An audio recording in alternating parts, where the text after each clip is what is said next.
Le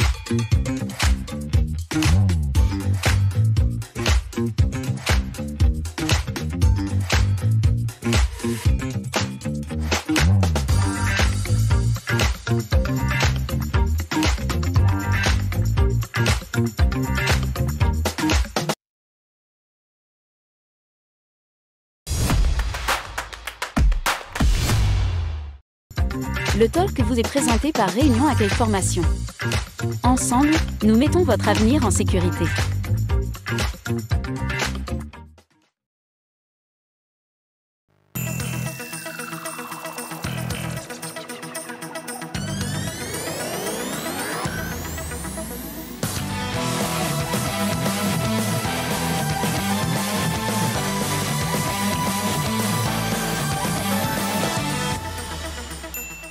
Bonjour à tous, bienvenue dans le Talk, votre émission d'information, divertissement. Vous le savez, ensemble, chaque semaine, on débat, on décrypte l'actualité de la semaine et au menu du jour, 75% des établissements contrôlés à La Réunion ne respectent pas l'obligation d'utiliser des emballages réutilisables, assiettes ou couverts en plastique à rendre aux restaurateurs. Chaque année, c'est donc 20 milliards de gobelets ou de couverts qui sont jetés dans la nature. Pour en parler, sur ce plateau, notre première invitée est Virginie Le Picard avec Camille Rondevert de l'association Réutilise. C'est notre dossier de la semaine. Et puis, rien que son nom fait résonner plusieurs générations de grands artistes. Petite fille de Jackie Higelin, fille d'Arthur H. Marcia Higelin est à La Réunion pour la première fois pour une série de concerts. Nous avons pu la rencontrer à Saint-Gilles. Entretien à suivre dans cette émission. Et puis enfin, que donnerait une guerre entre les humains et l'intelligence artificielle? Réponse dans le film The Creator qui est sorti au cinéma hier. Un film de science-fiction, pas si fiction que ça, on le verra, fait par le réalisateur de Rogue One.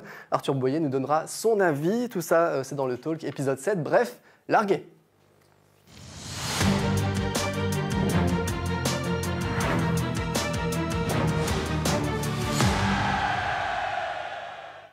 Et allez, on démarre cette émission, on va faire un petit tour de table pour dire bonjour à toute l'équipe. Laurent, comment ça va? Je vais bien et toi? La forme toujours. T'as vu, j'ai coupé les cheveux, j'ai suivi tes bons plans emploi, je suis allé voir les coiffeurs de Lille. C'était déjà beau, t'es un beau gosse, on le disait.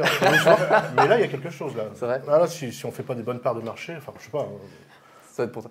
C'est vrai que j'ai un côté beau gosse ou Hugo Boss? Ah non? Plutôt avec des bosses? T'as un beau gosse? Plutôt Tintin. Plutôt Tintin. Bon, attends, pour un journaliste, ça tombe bien. Bruna, t'as pas de bons plans toi aujourd'hui? Non, j'ai pas de bons plans, mais... Ça nous manquait les bons plans. Ouais, ça revient Faut en bosser force. un peu, Bruna, s'il te plaît. Mais je bosse. Mais pas trop. Nika, t'es allé à la salle un peu cette semaine? T'as fait du sport? Non, pas du tout. Non, pas du tout. Non. Est-ce qu'il y a du sport un peu sur l'île? Ouais, il y en a plein, on va parler de ça tout à l'heure. En tout cas, ouais, j'ai bien aimé le côté, quand tu parles créole, super. Il a parlé anglais, il est top. Hein. T'as vu? Il est top. T'as Mikos créole, Mikos anglais, Aïe, aïe, aïe. il est bilingue. Oula. Est-ce que je peux faire l'émission tout en créole pour Non, ça? c'est bon. Non. Du respect, s'il vous plaît. Arthur Boyer, Ouais. t'es descendu de Salazie pour venir nous voir, c'est gentil. C'est ça. Et surtout, moi, j'ai eu l'occasion de voir un super film, l'un des meilleurs films de ma vie. Donc, je suis très heureux de vous en parler. De ta vie entière, ça y est? Franchement, ouais. Ouais. C'est... Et la soupe au Ou chou. le pont de la rivière Paille. Bon merci, merci pour ta chronique, Bon, en tout cas c'était ouais, bien. Ils sont déjà chiants alors qu'on n'a même pas encore commencé. J'adore cette équipe, j'adore être en stage ici. Bon, on va mettre une règle en place aussi, je vous le dis tout de suite pour les chroniques, puisque à chaque fois vous êtes un peu long. On l'a dit, les retours ils sont là, à chaque fois on fait plus d'une heure d'émission. Du coup, à partir de maintenant, ça va être 3 minutes de chronique. Au bout des 3 minutes, la régie, qui suit bien l'émission, va me dire dans l'oreillette qu'on est à 3 minutes. Je mettrai un petit coup de cloche, il vous reste 15 secondes pour finir la chronique. Sinon, je remets un coup de cloche. Et là, la régie et l'opérateur son, il est dans la merde parce que ça fait trop de bruit et du coup, il va me dire ne plus faire ça. Ça veut dire que tu vas empêcher Laurent Ça, de ta faire sa censure. super chronique en plein pendant Sa chronique 10 de 10 minutes à la minutes. suite. C'est ça. Il ne pourra plus faire que 3 minutes. Ce qui veut dire qu'on va se taper ces extraits interminables où lui, il va nous exposer clairement qu'il n'a pas aimé pendant plus de 3 minutes. Exactement. Du coup, Arthur, il va pouvoir bafouiller pendant 3 minutes, mais au bout de 3 minutes, oui. c'est fini. Non, on lui laisse quand même. On sait qu'il a des problèmes d'élocution, on sait qu'il a des Maman, problèmes pour c'est parler. spécial. Elle a raison. C'est pas faux. Bon, on va commencer l'émission par l'image de la semaine. Là, on va beaucoup moins rire, puisque là, on parle d'une histoire tragique qui a fait beaucoup réagir, même en métropole, j'ai vu, on en a parlé. Du coup, on va passer l'image de la semaine avec toi, Laurent. De quoi tu nous parles?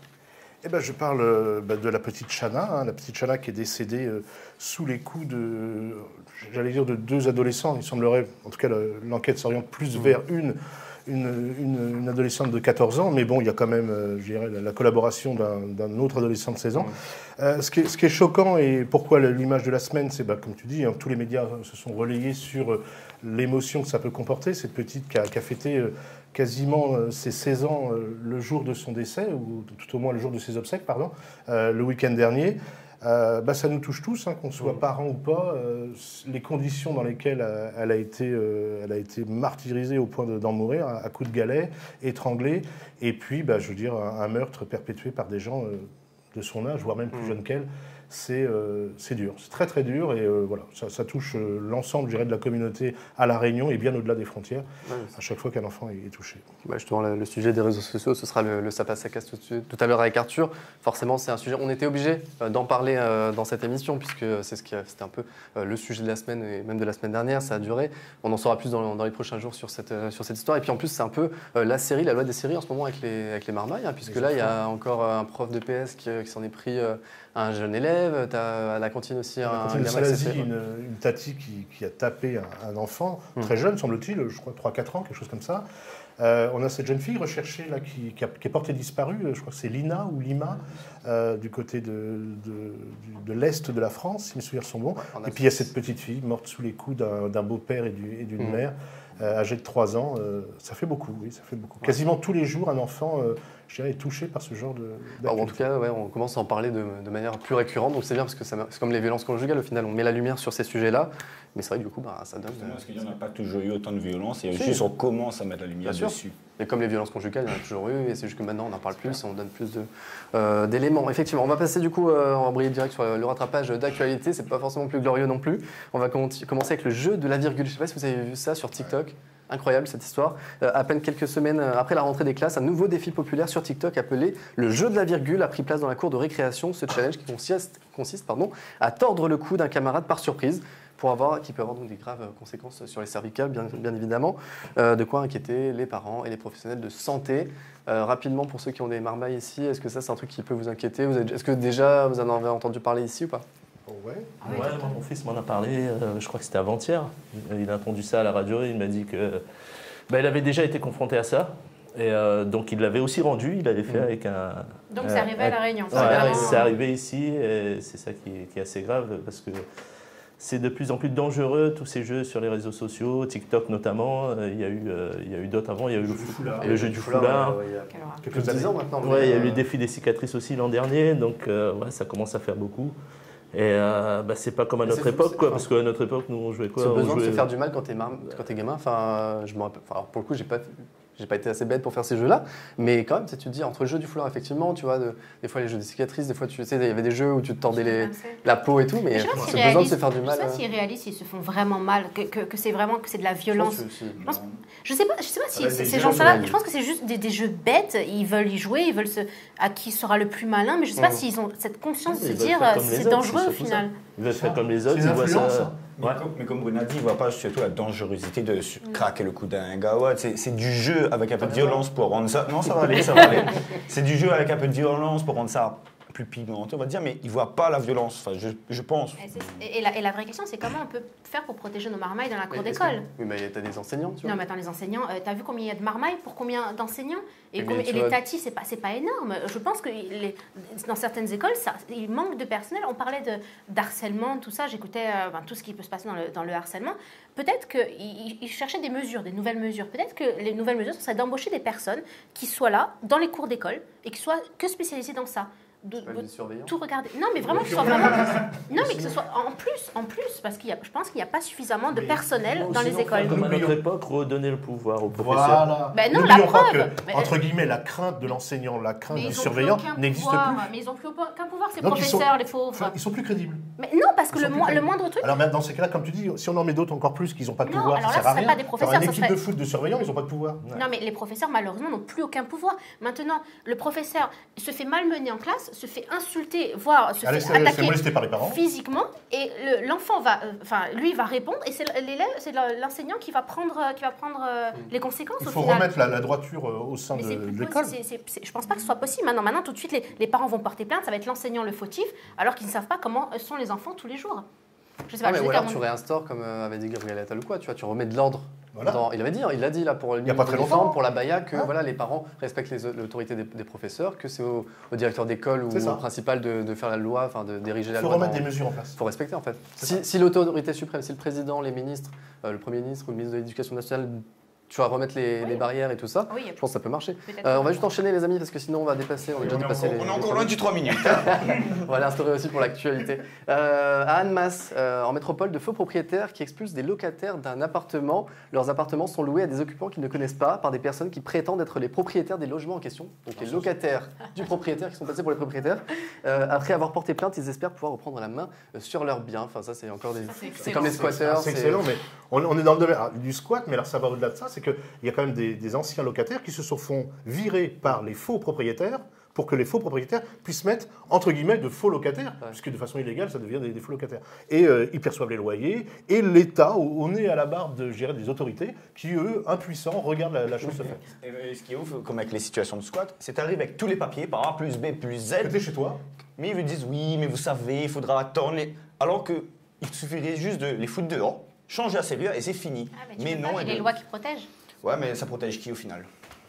Alors les amis, il y a un téléphone ou un vibromasseur qui est en train de vibrer sous la table. C'est celui de Laurent. Laurent, c'est ta copine qui t'appelle. Bah réponds, vas-y. Vas-y, réponds. C'est une de ses conquêtes. C'est Jeanne. J'ai 2 appartements à Annemasse. Troisième actualité, la fin de la grève des scénaristes aux États-Unis. Après plusieurs mois à Hollywood, la grève des scénaristes qui a pris fin à minuit 1 ce mercredi après un accord salarial avec les studios. Donc retour à la normale pour les scénaristes qui vont commencer à pouvoir travailler de nouveau sur les scénarios des films et séries. Mais pour les acteurs, eux, ils sont toujours en grève. Donc les tournages, en tout cas, ne vont pas reprendre tout de suite. Rapidement, Arthur, toi, c'est un truc que tu as suivi en tant que spécialiste, critique cinéma. Critique. J'ai même failli aller à Los Angeles en envoyé spécial, mais j'ai préféré y rester ici pour regarder des films. Non, c'est cool de trouver des solutions pour eux. Et surtout que ça a mis plein de films en pause, plein de séries, etc. Mais il ne faut pas oublier que derrière ces séries-là, il y a quand même des personnes qui y travaillent. Et c'est une industrie qui rapporte tellement d'argent. Eux, ils touchent à peine les miettes, alors que sans eux, il n'y aurait rien. Et je trouve c'est super cool si on trouve un accord. Et je pense que pour les acteurs, ça va suivre. Et c'est ce qu'il y a à faire. Et pour les fans de Game of Thrones, j'ai vu que ça y est, le tournage de la saison 2 de House of Dragon est terminé, que ça va pouvoir diffuser à l'été prochain. Donc moi, je suis très très content si vous avez regardé. Je vais y aller d'ailleurs. Bref, on va passer à la suite de l'émission. C'est bien Arthur, tu as pris la parole puisque c'est toi qui vas faire le ça passe à casse du jour. On va continuer, enfin ça fait suite à l'histoire de la petite Shanna. Il n'y a pas de sport cette semaine? Excuse-moi, effectivement, il y a du sport. D'accord. Mais écoute... On fait quoi? On fait le sport? On fait le sport. Allez, on fait Il a sport. dépassé les 3 minutes. Qu'est-ce qu'il y a? Il a passé... 3 minutes chrono. Allez, hop, c'est parti. Allez, c'est parti. Une première info, parce que vous n'êtes pas sans savoir qu'il y avait le Tour de l'île cycliste. C'était la semaine dernière, avec après 4 victoires d'étape, on a vu Tom Dunnenweert. Dunnenweert, c'est ça. Il reste 10 secondes, Michael. Il reste 10 secondes. Donc c'est lui qui remporte la 16e édition du Tour cycliste. Donc voilà, c'est un grimpeur en paire, il est pyrénéen, 25 ans. C'était sa dernière course en amateur, donc un final en apothéose pour lui. Une belle victoire donc. Il a devancé Thomas Bibet et Raphaël Clouer. Ce qu'il faut savoir aussi, lors de ce tour, on a eu 3 victoires d'étape des Rénonais, avec notamment une belle victoire de la Michan Fock. Donc voilà, c'était plutôt un beau tour. Chez les dames, la victoire est revenue à Isabelle Le Breton. Donc voilà, rendez-vous l'année prochaine pour le tour cyclisme qui passionne toujours autant. Oui, oui, sûrement. Ouais. Ça t'a passionné? Bah moi, oui. Mais non, pour revenir un petit peu sur les têtes d'affiche... Non, mais c'était pas pour que tu parles. Hein, non, on revient pas. Non, c'est bon. Il y avait peu de Rayonnais, je trouve, en tête d'affiche.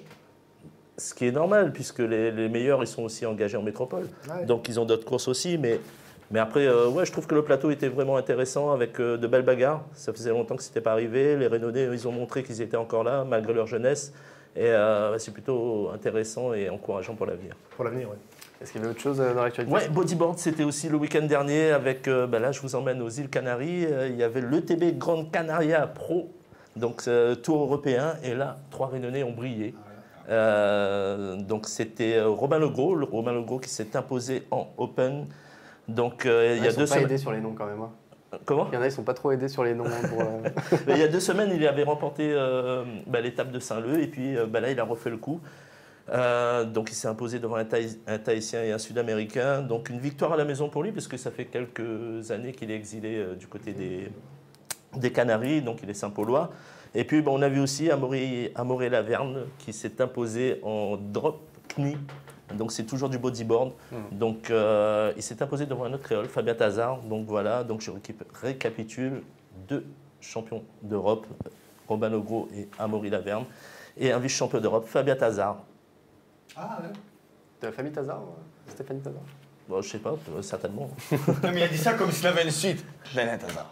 Oui, c'est ça, c'est pour ça. Ouais. Je sais pas si du coup il lançait une perche pour dire, il donnait une info, tu vois. Genre, Ouais, est-ce que c'est la famille Stéphanie? Pas du tout, non, en fait. non, pas du tout. D'accord, très bien. Et puis une dernière petite info pour vous dire que ce Continue à week-end. pas donner d'infos comme ça. Alors. Mais il est journaliste en même temps. Hein. Ah, je suis journaliste sportif, donc je donne des infos sportives.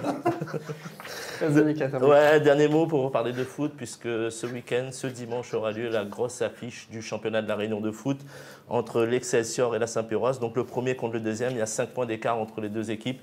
Et là, c'est là que le championnat va se jouer. Il reste 7 matchs, 7 journées. Et donc voilà, la Saint-Péroise doit absolument s'imposer si elle veut recoller sur les talons des Saint-Josephois. Donc voilà, c'est rendez-vous ce dimanche à 15h30 au stade Michel Volnay. Donc voilà, venez donc. Arrête de finir tes phrases en l'air. Un petit mot quand même pour Dimitri, quand même. Ouais, Dimitri Payet, qui est le porte-bonheur de Vasco de Gama. Depuis qu'il est arrivé au Brésil, son équipe enchaîne les bonnes performances. Il y a eu un nul au départ, puis 3 victoires, je crois, 3 victoires d'affilée. Donc son équipe n'est plus relégable. Dimitri a fait une passe décisive, c'était en fin de week-end dernier. Il a rejoué là, il a joué la première mi-temps. Donc c'est plutôt pas mal, Et en tout cas, il est en train de réussir son pari qui était de sauver l'équipe de Rio, l'équipe Carioca, du maintien. Donc voilà, c'est bien parti pour lui. On va danser la Carioca, très bien. Ouais. merci beaucoup, Mika. Du coup, on va enchaîner sur 3 ça. minutes, c'est bon 3 minutes. Non, t'as dépassé un peu. Ouais. J'ai mis un coup de sonnette, mais c'était déjà un peu en retard. Et La voilà. fin de Laurent. Mais c'est Laurent qui relance en fait. C'est moi. Du coup, c'est décompté de ton temps de parole de la côte. On va faire comme les politiciens. On se croira aux élections, ouais. Bah oui, exactement. Monsieur le Président. On va parler avec le vice-président Arthur Boyer qui va nous faire le ça passe à casse du jour. Je le disais, donc c'est ensuite à l'affaire Chana. On envoie tout de suite le jingle, on en parle ensemble. Le passe ou casse, le ça passe à casse, enfin le CPCC, on le dit comme on veut. Arthur, de quoi tu parles aujourd'hui? Alors, comme l'histoire de Chana et comme beaucoup d'autres histoires de harcèlement, c'est en grande partie à cause des réseaux sociaux. Donc j'entends beaucoup, surtout les vieux, toi aussi Laurent, dire qu'il faudrait interdire les réseaux sociaux aux jeunes. Mais moi, je viens de la génération qui a grandi avec les réseaux sociaux. On a découvert Facebook, les débuts d'Instagram, de Snapchat. Et grâce à ça, je me suis fait plein de nouveaux amis. Je me suis même fait des petites copines. On a pris des photos en soirée. Non, qu'après j'ai rencontré en vrai. Mais sans les réseaux sociaux, ça n'aurait pas été possible. Il a même appris à parler grâce aux réseaux sociaux. J'ai même appris à parler avec des fautes toujours, parce que je suis même à l'écrit, je suis une merde. Mais on a pris des photos dans des soirées, dans des moments inoubliables. Et à l'autre aujourd'hui, on a les rappels de ces photos-là, qu'on renvoie à des potes, qu'on parle plus forcément à l'autre aujourd'hui, et ça recrée des liens. Et pour moi, c'est ça les réseaux sociaux. Créer des liens et les entretenir. Donc, moi, si demain... Liens, effectivement. mais des bons liens. Donc, moi, si on me posait la question, est-ce qu'il faudrait interdire les réseaux sociaux, ça serait non. Parce que pour moi, ça peut avoir de très bons côtés. Ça serait dommage de les interdire à cause de certaines personnes qui les utilisent mal. Du coup, les réseaux sociaux, est-ce que c'est un danger quand on voit effectivement donc, les conséquences que ça a eu pour la petite Chana? Mais sans rentrer dans cette histoire-là, on la laisse de côté. Juste les réseaux sociaux, est-ce que c'est un danger pour les jeunes? Est-ce que c'est un danger pour les jeunes? Oui, alors ça passe, ça passe. La question, le fait que ce soit un danger, ça passe. Voilà. Ok, donc ça passe pour toi, ça. Donc oui, ça passe. Ça, c'est bizarre. Oui, est-ce qu'il faut Les réseaux sociaux sont-ils un danger? Ça passe, c'est oui. Ça casse, c'est non. Oui, voilà. Ça passe Faut-il les interdire? Oui. Ça passe pour Mika. Ah, Donc je veux dire, vous êtes oui, pour c'est interdire un les réseaux sociaux. Oui, totalement. Non, on n'a pas dit interdire. On a dit Si, moi, C'est un j'interdis danger, tout. bon, c'est un danger. Si. Ah non, mais moi, non seulement je coupe le jus, je débranche, et pire encore, j'interdis l'accès aux mineurs. Parce que c'est surtout ça. Alors, c'est une Dis possibilité. le mec qui est branché 24 heures sur 24 quand même. Sur Ah oui, il envoie que des stories sur nos mais pays là. Les gens ne se suicident pas juste après. Ah si, quand on voit tes photos de toi à la plage. J'essaie. Les réseaux sociaux permettent à plein de gens de développer leur passion et même d'en faire un métier par la suite, même à des enfants, des fois seuls et victimes d'harcèlement, de retrouver Des métiers, ils font des conneries sur fois. les réseaux sociaux. Mais c'est comme une voiture, c'est pas parce qu'il y en a 2 ou 3 qui font les cons avec qu'il faut interdire toutes les voitures. À un moment donné, oui, les réseaux sociaux, il y a des abus, il y a des choses qu'il faudrait vérifier. Mais c'est par le terrain des lâches. tous les bons. Mais C'est le terrain des lâches, ils sont derrière leur écran, ils crachent leur venin, ils font du mal. à l'abri des regards, à l'abri de tout. Ces mêmes personnes, tu leur dirais, viens me le dire les yeux dans les yeux, ils ne le feraient pas. C'est clair. C'est un danger. C'est pas totalement vrai. C'est totalement vrai, tu rigoles. Non, parce qu'il y en a d'autres qui se servent des réseaux sociaux pour partager le bonheur qu'ils vivent. Ouais, mais c'est une minorité. Hein, toi, c'est ce que tu fais. Ça donne envie aux gens de réussir, de faire comme toi. Je pense pas, justement. Je pense que la population est devenue tellement crade et tellement pourrie que le bonheur des uns fait le malheur des autres. C'est une vraie phrase. Dans ce cas, il faudrait interdire aussi, je sais pas, YouTube, la télé. Ouais, la télé, on interdit les films d'horreur. Il y a la censure qui passe à la télé. Parce que la télé, tu ne peux pas interagir. Je suis désolée, les réseaux sociaux, c'est un fléau, c'est le fléau de. C'est open bar. Tu es tranquillement chez toi. Regarde. Mais Bruna, toi par exemple, tu postes ta vie quand même sur les réseaux sociaux aussi. Alors, je ne poste pas ma vie, mais quand moi tu sors, Oui, mais à contrario, je peux poster des choses, mais je ne déverse pas ma haine envers des gens. La majorité des gens sont comme toi. Mais la majorité des gens déversent leur haine. Est-ce que tu n'as pas regardé dès qu'il y a un article regarde les commentaires des gens. Une vidéo où quelqu'un fait quelque chose de bien, il y aura toujours 3-4 mecs ou meufs qui vont dire c'est pas bien, mais globalement, la plupart des gens vont dire c'est bien. Mais dans quel monde tu vis, Arthur? Sors de Salassie un peu. C'est faux. Il y a pas tous les gosses se suicident. Tous les gosses sont sur les réseaux. Non, mais on va pas parler de ça. On va pas parler forcément de ça. Ça reste quand même une minorité. Non, 80%, tu regardes sur des commentaires, sur des actualités, 80% ça va être du négatif. Parce que les gens, je sais pas ce qui se passe, ils déversent leur haine, mais c'est gratuit, c'est ça le problème. C'est que c'est gratuit, parce que si tu les rencontres dans la rue, avoir des jeunes qui dansent, on a déjà accueilli des jeunes ici. Mais ça peut te toucher si on parle de toi. Il y en a d'autres qui vont te dire, en fait, j'ai vu un truc. Tu peux te taguer, tu peux être interpellé. Enfin, même, on l'a bien vu, même quand Marion et Marimoto est venue sur ce plateau. Tu vas parler que des mauvais côtés. Moi, ce que j'essaye de dire, c'est que bien sûr qu'il y a de mauvais côtés, mais il y a plus de bons côtés que de mauvais côtés. Où ils sont les bons? Par exemple, justement, tous ceux qui ont été victimes de harcèlement, mais qui ont appris qu'ils ne sont pas tout seuls, qu'il y a des gens qui ont en fait donné de l'espoir, qui ont donné des solutions. Même à l'inverse, combien de gosses ont appris à dessiner, qui ont transformé leur passion grâce aux réseaux sociaux. Et combien de personnes se sentent de plus en plus mal à cause des réseaux sociaux? Parce que tout ce qu'on voit sur les réseaux sociaux, c'est du parfait. Les meufs, elles sont parfaites, elles sont toutes belles. Et toi, si tu n'es pas dans ces normes-là, tu ne te sens pas bien. Donc maintenant, qui ose mettre des photos? Quelle femme ose mettre des photos d'elle sans filtre de nos jours, tellement elles ne se sentent pas bien? Parce que tous les mecs vont regarder les meufs qui sont totalement parfaites. Oui, mais ça même sur les réseaux sociaux, si elle aurait fait un album photo, elle aurait modifié sa tête. Oui, mais tu les vois moins. Tu les vois moins. Je suis désolée. Ouais, mais Vous coupez pas tout ça, supprimer ton compte et arrêter d'être sur les réseaux. Si tu te sens mal. Juste pour terminer, une question. Là, on a justement Gabriel Attal, justement, par rapport au harcèlement, vient d'annoncer qu'on pourrait bannir temporairement les agresseurs, les harceleurs. Est-ce que ça, pour vous, c'est suffisant, pas suffisant? Des réseaux sociaux, bannir des réseaux sociaux pendant un mois. Comme la prison punit un mauvais conducteur, comme la loi punit un mauvais conducteur, de punir ceux qui utilisent mal les réseaux sociaux. Logique et technique, ces personnes-là vont pouvoir recréer un compte derrière. Non, parce que tu peux bloquer les adresses IP, etc. Il y a des vraies solutions informatiques. Non, je pense que oui. Je pense qu'en fait, il faudrait bloquer toutes les personnes qui déversent, même si c'est 2-3 messages de haine, ils ont un quota, ils peuvent plus après. Oui, là je suis d'accord. Je suis désolée. Avant même d'harceler, il faudrait tout casser. Allez, on va terminer là-dessus. Merci Laurent pour ce Ça passe à casse, merci d'avoir participé. N'hésitez pas du coup en commentaire à répondre sur le Ça passe à casse. En étant bienveillant, sinon vous revenez sur le plateau. Si vous voulez insulter l'un des deux.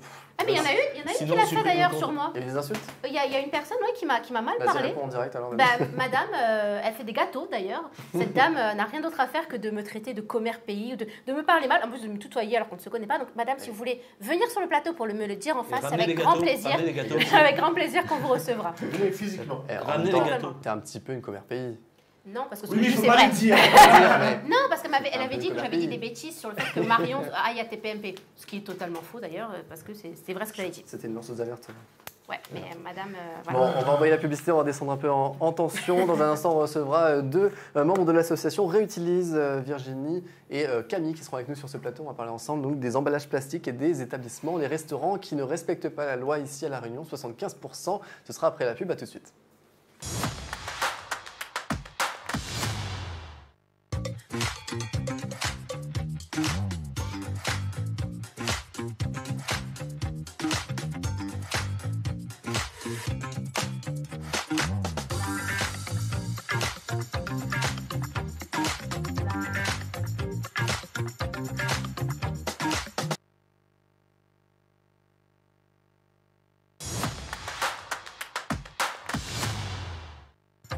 Retrouvez le talk avec Réunion Accueil Formation.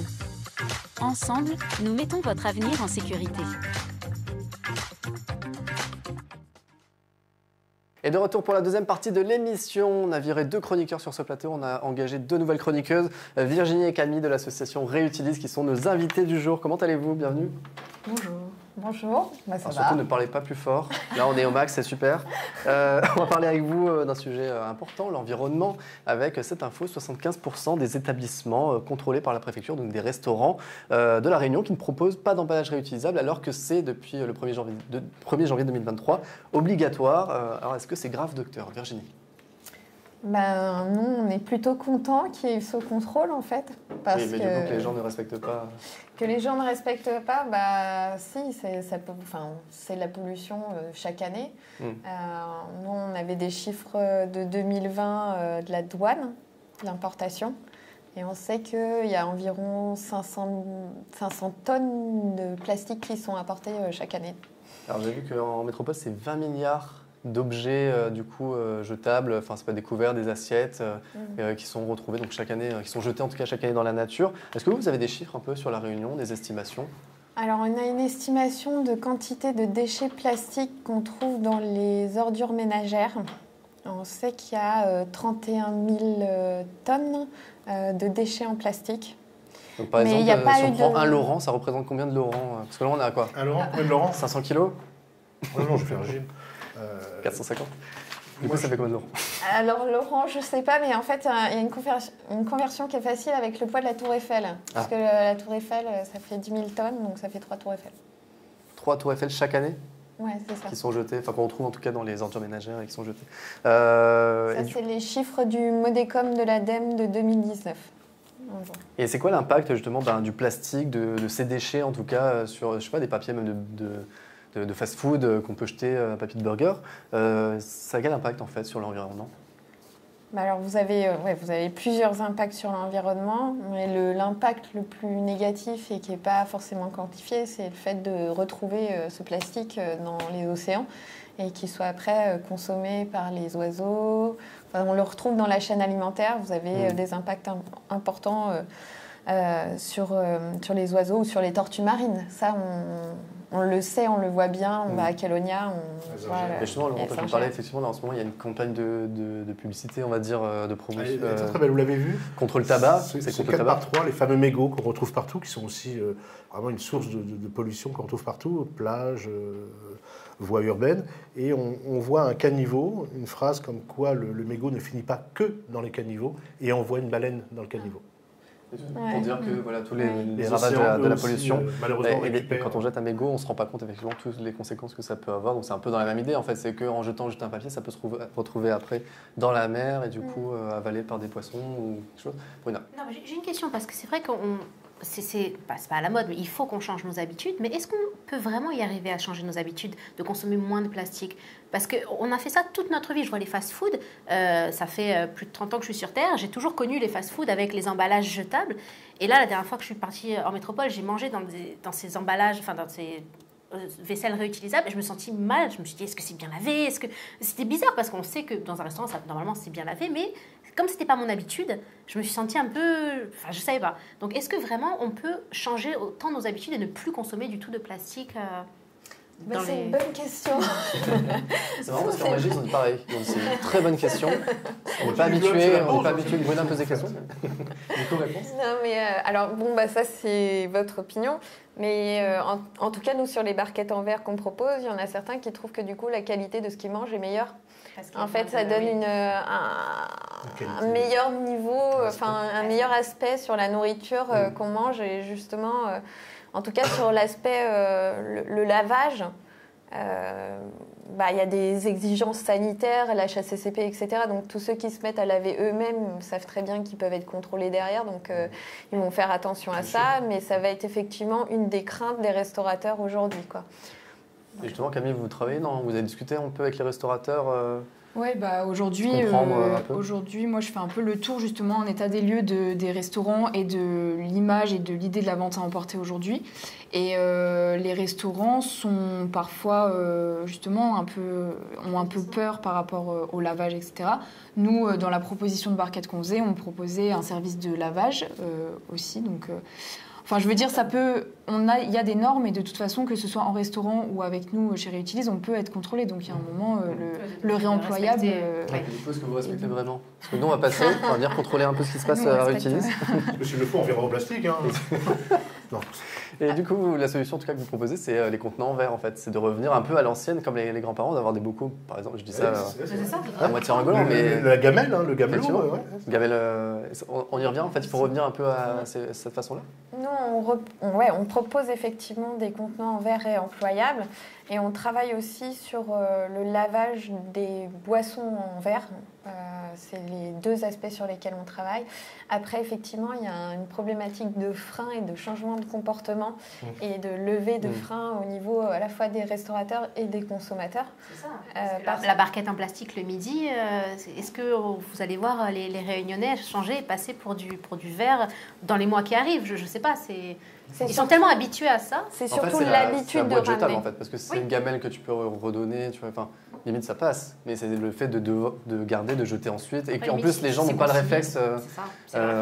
Et encore, quoique tu vas en randonnée par exemple, je suis assez surpris, on va dire, comparé au reste de l'île. En randonnée, il n'y a pas tant de déchets que ça finalement. En tout cas là où je suis allé, justement, je me suis fait réflexion. Hein mais c'est plus sur les boissons, sur les bouteilles en verre. Non, je sais pas, je me dis peut-être les gens, pour le coup, comme les trailers, peut-être qu'ils sont un peu bien. Quand même. Puis les sentiers sont ça existe. Oui, il y en a. Oui, bah oui. Mais par contre, sur le littoral, c'est dégueulasse. Voilà, ça c'est là fait. où il y a les pique-niques. Oui, c'est mais voilà, les heures de pique-nique, effectivement. Ce qui est assez incroyable, c'est les parkings de grande surface le soir. C'est fou ça. Les gens jettent. Merci Laurent de participer. Ça m'a surpris. Il y a des gens qui doivent manger sur les parkings de grande surface. Mais il y a des gens qui mangent sur les parkings. Ils sortent les chaises en plastique. Alors ça, j'ai pas vu. Je parais c'est jusqu'au bout, mais ils mettent la sono. En général, il est pas très loin le resto du parking. Dernière question, Virginie et Camille. Est-ce que c'est trop tard pour vous? Est-ce que voilà, ça y est, de toute façon, le réchauffement, c'est parti, on y est. Est-ce qu'on va tous mourir? Bon, écoutez, on va retourner le bouton. Hein. Non, mais de toute façon, les politiques, on voit bien, ça a du mal à bouger. Il y avait des objectifs qu'on ne tient pas. Il y a quand même des lois chaque année qui sortent pour faire avancer les choses. Et donc, moi, j'ai bon espoir, en fait, sinon je ne serais pas là. Après, on peut avoir des convictions et vouloir se battre jusqu'au bout en disant que peut-être ça va changer. Il y a moyen que ça change. Les industriels commencent un peu à réduire aussi. Même quand on met des lois, ça c'est pas respecté. Ah mais attends, ils vont se faire à l'amende, ils vont commencer à. Le problème, c'est que quand ils mettent ce genre de loi, ils laissent toujours un temps. Alors qu'il faudrait dire, à partir de ce moment-là, eh ben c'est fini, voilà, on ne vous sert plus et il y a des contrôles toutes les semaines. Et je peux te dire que si les gens doivent payer par rapport au contrôle, eh ben, les gens vont respecter. C'est juste parce qu'on laisse et que... Camille, vous êtes d'accord? Bah oui, c'est vrai. Après, là aujourd'hui, moi quand je fais des démarchages et de la prospection auprès des restaurants, il y en a pas mal qui m'ont dit mais on ne se sent pas très contraint par la loi justement. Aujourd'hui, avec par exemple ce contrôle qui a été fait il y a 2 semaines, peut-être que ça va un peu éveiller les consciences, booster les restaurateurs et se dire bah là on va être contrôlé. Là il y a les amendes qui vont tomber pour ceux qui ont été contrôlés. Donc je pense que non, c'est pas trop tard et il faut y croire et il faut que aussi ça vienne du consommateur. Donc chacun, on peut venir nous aujourd'hui avec nos barquettes parce que c'est dans la loi aujourd'hui. Si vous venez avec votre barquette dans un restaurant, le restaurateur est obligé de vous servir dans votre contenant. Donc en fait, vous proposez au restaurant des barquettes en verre que par la suite vous pouvez récupérer et laver. Donc en fait, ils n'ont quasiment rien à faire. Vous faites la livraison, vous récupérez. Donc en fait, ce serait tout bénef pour eux d'adhérer à votre système. Oui, mais il faut quand même que les consommateurs aussi jouent le jeu derrière. Parce qu'eux se réfugient parfois sur le fait qu'ils pensent que les consommateurs ne vont pas justement jouer le jeu. Si le consommateur n'a pas le choix, il jouera le jeu au bout d'un moment. S'il n'y a rien d'autre, au bout d'un moment, c'est ça le truc. C'est qu'il faudrait vraiment interdire du jour au lendemain, limite... c'est ce qu'on va faire là sur un événement qui va avoir lieu ce week-end au parc du 20 décembre.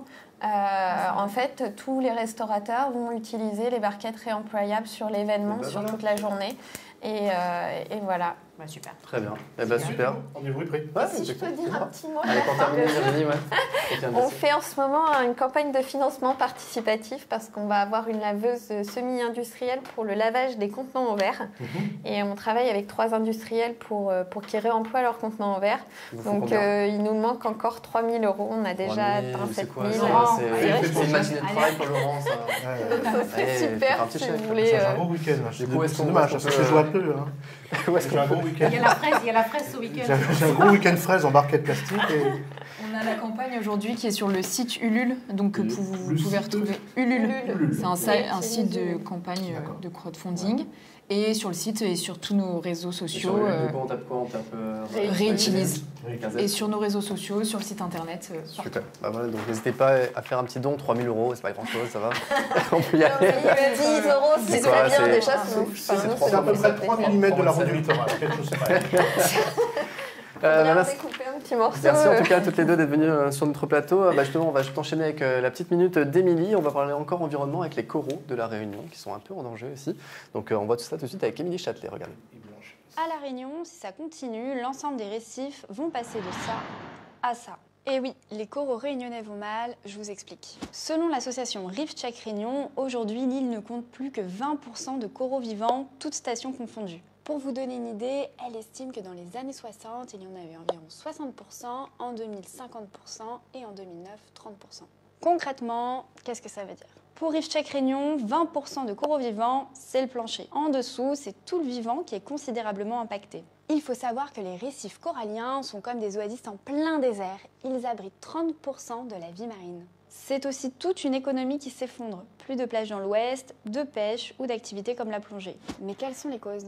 Les pollutions, le réchauffement des océans et l'urbanisation du littoral, entre autres, stressent en permanence le corail qui se fragilise. Il ne fait donc plus face aux gros événements tels que les cyclones. Heureusement, des solutions existent. Un groupe de scientifiques s'intéresse actuellement aux coraux qui survivent aux gros événements climatiques. Ils recherchent donc ces coraux résistants et résilients qu'ils pourront cultiver puis planter pour aider le récif réunionnais à se maintenir. C'est ce qui est fait par exemple en Australie. Et de belles découvertes sont faites et donnent espoir. Préservées de toute activité humaine, les laves sous-marines du Piton de la Fournaise sont riches en coraux.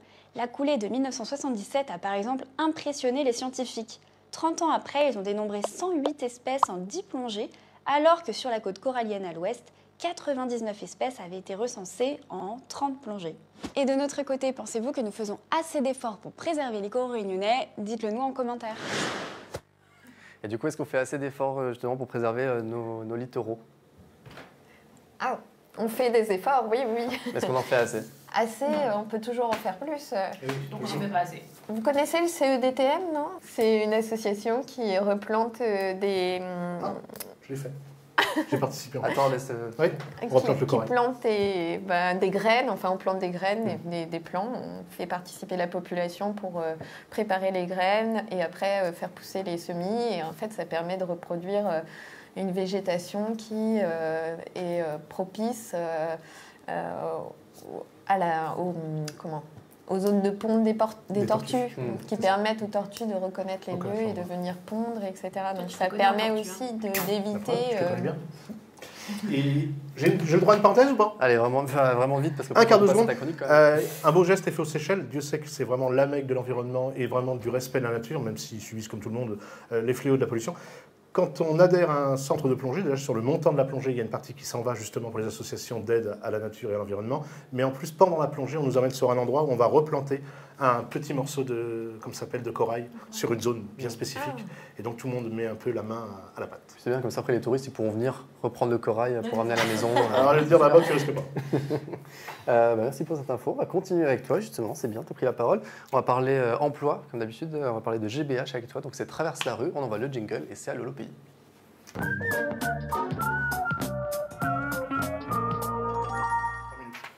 Alors Lolo, est-ce que vraiment on a besoin de moi pour parler de l'opération, de la grande opération de Carrefour du 29 et du 30 septembre ? Je crois pas, parce que c'est vraiment qu'ils sont partout. Parce qu'ils ont mis un budget com de partout quand même. Ils ont mis un budget com de partout, ils ont fait appel à tous les médias, alors il n'y a pas de jaloux. Grosse opération, c'est le recrutement des cadres, mais pas que, le management, les ressources humaines, les responsables magasins, les directions. On va retrouver à peu près 14 postes et beaucoup plus d'offres sur l'ensemble du groupe GBH. Le Carrefour, il y en a 17 à La Réunion, c'est 1700 salariés, c'est pas rien, c'est quand même The Group. Le 29, le job dating, il va être, c'est pour les premiers à le faire. Maintenant, c'est devenu un petit peu, je dirais, un moyen de recruter bien connu des grands centres commerciaux. Les autres enseignes que je n'aimerais pas le font régulièrement. Au sein de leur magasin, avec leurs ressources humaines et avec leurs salariés, ils organisent le grand job dating le 29 et le 30. Alors, c'est les grands groupes, c'est les grands centres, c'est Sainte-Suzanne, c'est Sainte-Clotilde, c'est le Port et puis enfin Saint-Pierre. Vous retrouvez vraiment les grands centres commerciaux. Ils ont préparé un site internet pour ceux qui ne se déplacent pas, comme toi, qui n'aiment pas sortir de chez eux et qui veulent postuler directement du canapé. C'est très simple, ils cliquent, c'est génial. Après, il faut bouger par le boulot, il n'y a pas le choix, parce que tu ne peux pas rester tout le temps sur le canapé. Mais j'ai envie de dire, voilà, tout est dit, tout est fait. C'est le grand job dating. Le groupe Bernard Ayotte et Carrefour ont mis les petits plats dans les grands. Voilà. Ce qui est très bien, si je peux me permettre, c'est que pour une fois, dans ce type de job dating de la grande distribution, c'est que ce ne sont pas que des personnes pour les rayons. Alors, ils ne sont même pas du tout. Voilà, et c'est que vraiment là, il y a de la direction, il y a du cadre. Donc ça va donner vraiment de la chance à beaucoup de personnes de pouvoir accéder à des postes assez importants. Comme l'environnement, finalement, ça ne va pas rapporter grand-chose. Vous ne voulez pas postuler un peu chez Carrefour En fait, on va plutôt dire du bien de Carrefour, parce qu'en fait, Carrefour est un partenaire de Réutilise et on va mettre en place 4 automates de collecte pour le réemploi du verre, justement dans les centres que vous avez cités, dans 4 centres. Donc nous, on les soutient. C'est fou comme cette émission, elle est bien pensée, tout est lié finalement. C'est bien préparé.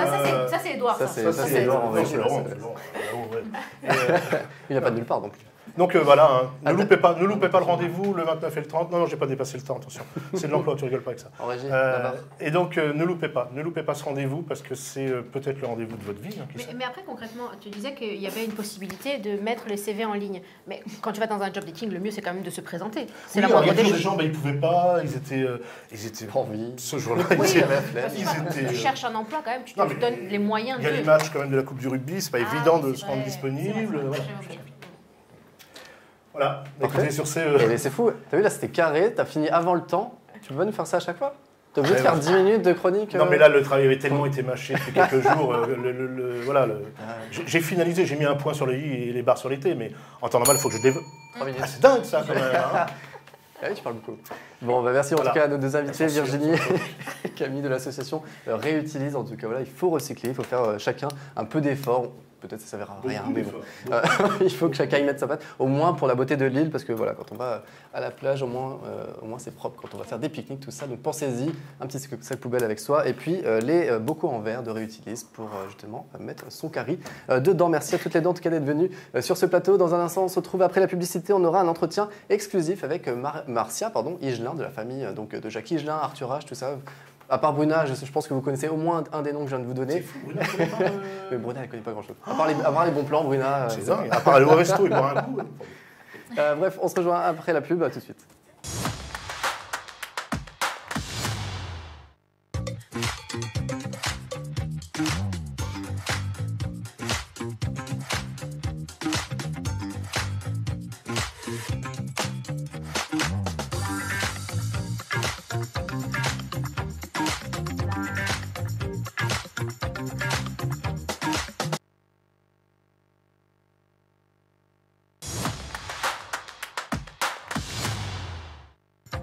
Retrouvez le talk avec Réunion Accueil Formation. Ensemble, nous mettons votre avenir en sécurité.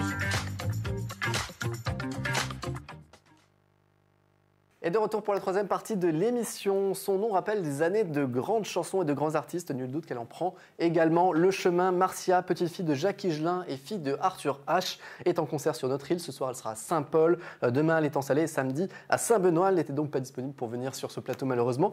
Mais du coup, je suis allé moi-même. J'ai fait un peu le travail, on va dire, pour aller l'interviewer. Regardez. Pourtant lâché encore une fois contre tes lèvres, je deviens immortel. Pour être dans tes bras, je ferai n'importe quoi. Tuer ou mourir, ce n'est pas un problème. Tout ça. Merci beaucoup Marcia, bienvenue. C'est ta première fois ici à La Réunion. Du coup, qu'est-ce que tu en as vu? Qu'est-ce que l'île t'inspire jusque-là? Beaucoup de paix. Beaucoup de bien-être, ça fait beaucoup de bien, ça change de la scène. Hein. C'est vrai que c'est notre vie. J'ai vu les baleines, j'ai vu les 3 bassins, et puis j'ai encore plein de choses à voir, des volcans. Alors du coup je voulais te poser des questions par rapport à tes chansons, parce que je suis allé voir du coup ce que tu faisais, donc ton premier EP forcément, parce que les clips qui sont disponibles sur internet c'est surtout ça. Et en fait tu m'as dit que ça n'a plus trop rien à voir avec ce que tu chantes vraiment aujourd'hui, en tout cas pas complètement. Du coup, pour ceux qui ne te connaissent pas encore, ton style, c'est quoi du coup? Comment tu le définirais? C'est très très très difficile de répondre à cette question, je trouve. Surtout quand on est en développement, parce que j'ai vraiment la sensation, après chaque concert ou après chaque session studio, que je me construis en même temps que je me rencontre. Et donc j'ai encore beaucoup de mal à mettre des mots sur le style que je fais. Surtout que je suis vraiment dans une recherche expérimentale artistique et musicale. Donc de toutes les manières, mon but premier c'est de proposer quelque chose de singulier, pas uniquement parce que intime, mais parce que j'ai pas envie de faire quelque chose qui a déjà été fait. Je trouve ça pas intéressant, en fait, pas particulièrement intéressant. Donc j'ai du mal à mettre un terme dessus, mais comme je chante en français, je dis que c'est de la chanson française, mais comme c'est assez... c'est-à-dire que j'essaie de m'éloigner, de me libérer de certains formats traditionnels. Qui sont par exemple couplet-refrain, pont-refrain. Bon, parfois je le fais aussi, mais pas systématiquement d'ailleurs. C'est quoi, c'est que des couplets ou que des refrains? En tout cas, c'est moins traditionnel en termes de format. Parfois il n'y a pas de couplet, parfois il n'y a pas de refrain, c'est un peu particulier. Du coup, j'appelle ça de la chanson française alternative. Du coup, vu que tu es né dans une famille où il y a que... Enfin, je ne connais pas toute ta famille, mais il y a plusieurs grands musiciens. C'était comment, du coup, ton enfance dans toute cette famille? Est-ce qu'on chantait tous les week-ends? Est-ce qu'il y avait des artistes de tous les côtés qui venaient à la maison? C'était quoi ton enfance, du coup?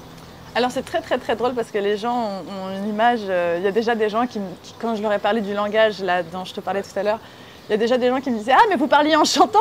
Non. « Bonjour, maman, je suis rentrée de l'école !» Non, non, pas du tout.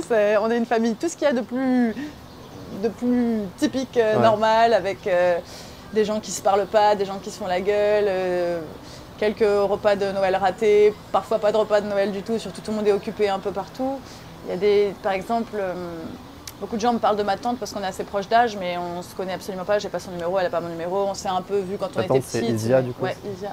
On s'est un peu vu quand on était petite, mais voilà, on n'a pas tissé certaines choses, comme souvent avec les tantes, les cousins, ça arrive très souvent. En fait, c'est comme dans n'importe quelle famille. En plus, mes parents se sont séparés assez tôt et moi j'ai vécu avec ma mère.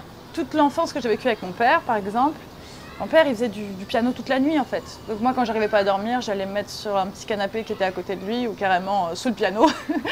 et je l'écoutais, c'est quelque chose. J'ai toujours vu les gens de mon entourage, mes parents, leurs amis, être des gens, des créatifs, des artistes. Et pour moi, c'est des transformateurs. C'est vraiment un langage. On prend les émotions, on prend les expériences, les bonnes, les mauvaises, tout, et on les transforme. On s'en libère, on s'en émancipe, mais surtout, on en grandit. En fait, en chantant ou en jouant, pour moi, ça relève vraiment de la transformation d'énergie et d'émotions.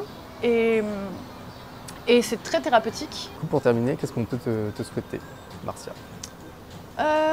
C'est une très bonne question, c'est très gentil d'y penser. Je vais demander plusieurs trucs, hein. Du coup je me dis qu'est-ce qu'on me souhaite. Vous pouvez me souhaiter beaucoup de succès, beaucoup de paix avec ce que je crée, de résonner chez un maximum de personnes. Et voilà, toutes les meilleures, toutes les plus bienveillantes pensées du monde, hein. Souhaitez-les-moi, je les prendrai toutes. Eh bien, on te les souhaite. Merci beaucoup, Marcia. Merci à toi, Thibaut. Merci beaucoup. Et voilà pour cet entretien. Si vous voulez aller voir Marcia en concert, je vous rappelle qu'elle est ce soir donc à Saint-Paul, demain à l'Étang-Salé et à Saint-Benoît. Est-ce que ça vous a donné envie d'aller la voir? Carrément. En tout cas, j'aimais beaucoup le travail de son père. Elle a l'air d'être dans le bon sillon pour en faire autant. Et, chouette, très bien. C'est bien parce que toi, tu connais. Alors, Bruna, toi, ça t'a donné envie? Tu connais bien la famille? J'ai bien aimé le spot. C'était très joli. Je ne sais pas où est-ce que tu as tourné, mais les lieux étaient très sympathiques. C'était aux Aigrettes. Très joli. Comme ça, on aura fait la publicité. Arthur, toi, tu connaissais ou pas? Mes parents écoutent beaucoup son grand-père. Enfin, j'ai été BAC toute ma jeunesse avec ça. Mais elle, non. Et anecdote, est-ce que vous connaissez, donc c'est la fille d'Arthur H, petite fille de Jacques Higelin, est-ce que vous savez qui est sa tante? Elle est connue aussi, c'est pour ça que je vous disais. La maman de... Comment s'appelle sa tante? C'est sa tante. Et elle a son âge. Isia Higelin. Voilà. Vous voyez qui c'est? Oui. Bah, du coup, elle a son âge, elle a 28 ans, 29 ans aussi, et c'est sa tante. Parce que du coup, c'est elle, Isia Higelin, et la sœur d'Arthur H. Et elles ont sensiblement le même. Enfin, je trouve ça fou, je trouve que c'est une famille un peu à la Game of Thrones, tu vois. Il y en a une, c'est sa tante, elle a le même âge. Bref. Attention à ce que tu dis, parce que dans Game of Thrones, les frères et les sœurs, c'est plus que de l'amour. Hein. peut-être que dans cette famille. C'était bien tout ça. Désolé Martial si tu regardes l'émission. Ouais. On va enchaîner justement sur le cinéma avec toi Arthur. Arthur fait son cinéma, on va parler d'un film d'anticipation, de science-fiction, The Creator, qui est sorti hier au cinéma. On envoie le jingle et on en parle avec Arthur.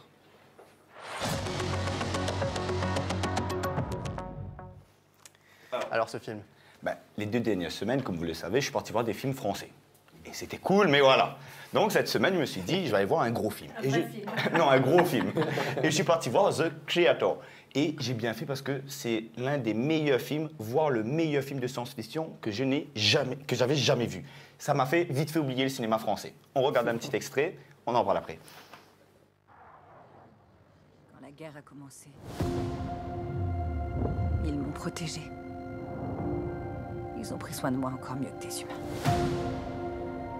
Ce sont pas des personnes, Maya. C'est juste un programme. Il y a 10 ans aujourd'hui, une ogive nucléaire a été lancée sur Los Angeles par l'intelligence artificielle conçue pour nous protéger. Il s'agit d'un combat pour notre propre survie.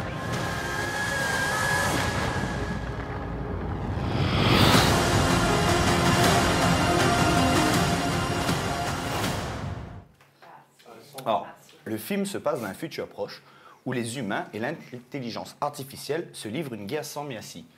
Joshua, un ex-agent des forces spéciales, est recruté pour traquer et tuer le créateur, l'architecte d'une IA avancée à l'origine d'une arme qui pourrait mettre fin à la guerre. Alors, qui aime la science-fiction déjà ici? Moi. Bruna. Laurent, déjà, il a pas envie. Laurent, donc c'est pas un film d'auteur français bien chiant, voilà. Il n'aime pas. Un bon Lucchini, un bon Besson qui sort bientôt d'ailleurs. Mais ça, oui. Bon, vous l'avez compris, moi j'ai adoré le film et ça pour plusieurs raisons. Déjà, c'est une histoire originale, dans le sens où c'est pas une adaptation d'une œuvre, ce n'est pas une suite, ce n'est pas un remake, et ça fait du bien. Dans une époque où on a l'impression que tous les films hollywoodiens reprennent des anciens films qui existaient déjà, et basés sur un livre et tout, là on a une histoire originales qui sont de nulle part. Oui, non, on a déjà parlé des robots.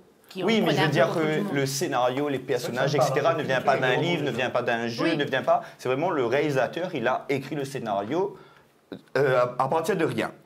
Et même si le film utilise des codes et des clichés des films de science-fiction, son scénario et son univers est totalement captivant. Pour moi, il n'y a pas mieux. Franchement, j'ai été plongé et c'est que, surtout d'habitude, j'ai du mal avec les films de science-fiction parce que j'ai du mal à me projeter dans les futurs qu'ils nous proposent. Et là, avec les IA et tout, on entend de plus en plus parler, ce futur est très réaliste et on y croit. Et en plus de ça, c'est que le film, il est magnifique. C'est l'un des plus... c'est l'un des plus... Franchement, c'est l'un des plus beaux films que j'ai vu visuellement. Et avec un budget de 80 millions. C'est beaucoup, non, c'est beaucoup, mais pour un film de cette ambition, c'est vraiment très peu. Et le réalisateur Gareth Edwards, il est connu pour avoir fait le film Star Wars The Rogue One ou Godzilla. Il est habitué quand même aux gros films où ça pète partout. Et du coup, pour économiser dans le budget, il est parti tourner dans des décors naturels, ce qui est de plus en plus rare de nos jours où tout est fait en studio sur des fonds verts. Et là, il a mélangé les décors naturels et le numérique. C'était quoi? C'était en Asie, non? C'était en Asie parce que le film, en fait, montre la guerre entre les États-Unis et les États d'Asie de l'Ouest. Et en plus d'images qui sont totalement magnifiques, les rôles principaux sont joués par John David Washington, le fils de Denzel Washington. Excuse-moi, juste l'affiche là, elle était magnifique. Ouais, parce que les rizières là. Ouais, on dirait un animé. Non, tout le film est magnifique. On en prend la vue du début jusqu'à la fin, c'est incroyable. Et du coup, le film, je disais, est joué par... Les rôles principaux sont joués par John David Washington, le fils de Denzel, et une jeune actrice, Madeleine Yuna Voice, qui, malgré son jeune âge, arrive à faire une prestation complètement captivante qui nous bouleverse. Je lui souhaite plein de choses par la suite. C'est sûr qu'on va la revoir. Et ce duo nous embarque d'une aventure à la fois impressionnante et émouvante. Bravo! Bravo! Il me restait les 15 secondes de fin. Ouais, mais... Du coup, je conseille vraiment à tout le monde d'aller voir ce film. Mais si vous n'aimez pas la science-fiction, il y a une comédie romantique de Woody Allen qui est sortie, Coup de chance. Et en même temps, hier, en allant au cinéma, j'ai vu qu'Oppenheimer était toujours à l'affiche. Et je vous encourage toujours à aller le voir. C'est devenu le biopic qui a rapporté le plus d'argent. Juste une question. Tu as dit c'est le fils de Denzel Washington ou Denzel Washington? Denzel. C'est le portugais? C'est il y a un Z dedans, c'est Denzel. C'est pas comme ça que tu l'as dit. Et une question aussi, tu disais c'est le meilleur film que tu as jamais vu. En science-fiction. En science-fiction. Par exemple, par rapport à un Terminator 2 que tous les fans de science-fiction adorent. Tu le places comment à côté? En fait, tu vois, c'est le genre de film aussi pour sur moi, de l'intelligence un peu artificielle. ancien, où, à l'époque, ils n'ont pas réussi à faire tout ce qu'ils voulaient faire parce que la technologie... et ce film-là, il est tout aussi bon à tous les niveaux, mais la technologie, les effets spéciaux permettent d'aller tellement loin maintenant. Et surtout, c'est le genre de film où tu as des humains en face de robots et tu sais même pas si le robot il existe vraiment ou pas, c'est des effets spéciaux, tu sais, c'est vraiment incroyable. Evelyne, du coup, on va parler de quoi aujourd'hui avec toi? Eh ben alors, moi, je vais te parler de l'offre de service aujourd'hui. Parce qu'en fait, cette semaine, j'ai encore eu une femme, une personne qui a déjà créé son entreprise. Son entreprise, elle est déjà immatriculée. Elle a déjà commencé à développer son activité depuis 1 an. Et elle est confrontée à différents blocages. Elle me dit elle n'a pas confiance en elle, elle perd ses moyens quand elle doit parler de son activité. Elle a du mal à vendre, elle déteste faire de la prospection. Et elle ne sait pas comment communiquer sur les réseaux sociaux pour se démarquer. Et elle préfère laisser... ça sent mauvais. Et elle s'est lancée dans sa... Voilà, c'est ça. Et c'est justement... donc, du coup, ce qui me fait du bien, c'est que même vous vous rendez compte qu'il y a un problème. Quoi. Oui, il y en a donc pas ça, qu'un. c'est merci. Il y en a pas qu'un. Merci. Pas dans le milieu, mais... Voilà, donc preuve de bon sens aujourd'hui, c'est top. Merci les gars. La première question du coup que je lui ai posée, c'est qu'est-ce que tu vends? Qu'est-ce que tu vends? Et elle me parle des raisons pour lesquelles elle a créé son entreprise, de ses valeurs, de ses convictions, de ce qu'elle peut apporter dans le monde. Ok, mais là j'avoue, c'est bien intéressant ce que tu me racontes, tu me donnes plein d'infos sur toi-même, mais je n'ai toujours pas d'infos sur ce que tu proposes, quelle est ton offre de service, qu'est-ce que tu vends? Et ben ouais, effectivement, cette personne est incapable de me parler de son activité en quelques mots. Et c'est le stéréotype de plusieurs personnes que je rencontre, car souvent, quand les gens se lancent dans l'entreprise, ils ont du mal à vendre, à communiquer, à se démarquer. Et ça devient vraiment courant, quoi. Et ça me fait halluciner, quoi. C'était quoi ces produits, du coup, elle vendait quoi? Non, je vais pas aller là-dessus pour le moment. En fait, pour déculpabiliser les personnes, en fait, j'ai envie de dire que c'est un peu normal, car le système d'aide à la création d'entreprise insiste beaucoup sur le côté financier et les compétences de gestion, mais très peu sur la création de l'offre de service et de cette proposition de valeur. Justement, donc quelque part, je dirais que comme tout est mis sur la personne elle-même, le porteur de projet ou la personne qui crée son entreprise, donc en gros à elle de se démerder toute seule parce que c'est toi qui as eu l'idée et à toi de trouver ce que tu vas vendre. Et donc une offre de service, franchement, elle doit être imaginée, réfléchie, construite et testée pour répondre aux besoins du marché. Construire sa spécificité, mettre en œuvre, mettre en avant qu'est-ce qui fait que vous êtes spécial, avoir une offre claire et attractive pour convaincre les clients de payer pour ce que vous proposez. Et donc, ce qui permet de simplifier votre communication, expliquer rapidement ce que vous faites et dire clairement ce que vous apportez à vos clients. Et elle n'a pas su dire ça en fait. Non, parce qu'en fait, voilà, les gens ont commencé à parler, dire, voilà, moi, ce que je fais, dans le sens où, voilà, pourquoi j'ai créé ma boîte, pourquoi, voilà, la conviction que je vais apporter au monde. Vendre, en fait, c'est ça. Ouais, non, les gens n'arrivent pas à se vendre. Et est-ce que vous vous souvenez, on avait reçu quelqu'un en plateau un jour qui avait monté une entreprise et elle n'arrivait même pas à nous expliquer ce qu'elle nous vendait, en fait. Même elle comprenait pas. C'est cette fameuse émission, justement, où tu as interviewé l'invité, et du coup, c'est moi qui lui ai posé des questions pour expliquer qu'est-ce qu'elle faisait. Tu te souviens? Ouais, voilà, c'est ça. Et elle n'arrivait pas à nous expliquer, alors qu'elle est venue sur le plateau et elle n'arrivait pas à nous expliquer ce qu'elle faisait. C'est pas aussi à la mode que tout le monde veut devenir auto-entrepreneur, tout le monde se pense ceci, et qu'au final, il y a plein de gens qui n'ont pas le profil pour, qui se lancent dedans. Et c'est surtout qu'elles n'ont pas les clés. Voilà, parce que le truc, c'est que le profil, à partir du moment où tu as tu suis en fin de compte, l'entrepreneuriat aussi, il y a un process dans lequel tu t'inscris et que tu dois respecter. Le problème, c'est que, comme on l'explique, c'est souvent ça part, oui, mais tu dois faire ça, ça fait un peu le fouillis total et les gens s'y perdent dedans. Et donc, à vouloir tout respecter au final. Voilà, et il manque cet accompagnement-là, que je fais moi derrière, vous pouvez venir me voir, qui s'appelle de l'idée au business. Donc tu sais ce que tu fais, toi. Mais moi je sais ce que je fais, justement, je vous aide à construire votre offre de service. Et du coup, Evelyne, si tu as une astuce, par exemple, quand on veut vraiment se lancer, voilà, on a l'envie d'être entrepreneur. Ouais. L'astuce principale, c'est quoi? C'est d'avoir l'idée, l'objet, le produit. En fin de compte, une entreprise, il y a deux choses, vraiment, il y a vraiment deux choses à retenir. Une entreprise égale, il faut des clients. T'as pas de clients, ça s'appelle pas une entreprise. C'est-à-dire est-ce qu'il y a une demande? Voilà. Et la deuxième chose, c'est pour créer l'entreprise, en fait, l'entreprise, elle répond à un besoin que l'on a repéré sur le territoire, que les personnes sont prêtes à faire à payer. Donc, voilà, une tout idée de simplement. marché, quoi qu'il arrive, avant de créer une entreprise. Une idée qui répond à... Enfin, c'est pas, je dirais que c'est une idée de solution que l'on va transformer ensuite en offre de service. Et donc, en fait, on répond à quelque chose, en fait, à la base. Et c'est la chose la plus importante à faire. Est-ce que j'appuie pas. Ils vendent des clochettes. Effectivement. Je vais me reconvertir en entrepreneur. Est-ce que c'est tout pour nous aujourd'hui? Moi, c'est tout pour moi. Eh ben, c'est tout pour toi. On se retrouve, non, pas la semaine prochaine, effectivement, tu ne seras pas là. Merci à tous, en tout cas, d'avoir suivi cette émission. On va refermer. On a bien rigolé aujourd'hui. Ouais, on a bien rigolé. C'était bien, on était bien en forme. Une petite boutade, ce soir, c'est l'anniversaire de mon fils, 20 ans. C'est bien. Et puis d'une très bonne copine à qui je passe le bonsoir parce que c'est son anniversaire. Ça veut dire tu sais quoi, j'en profite. Razia, gros bisous, joyeux anniversaire. Allez-y. Attends, il s'est reproduit. Malheureusement, 3 fois. Non. Ah, 3 fois. Ce serait la fin de l'humanité. Ça. Ah non. Ça peut te rassurer, appelle-moi papa.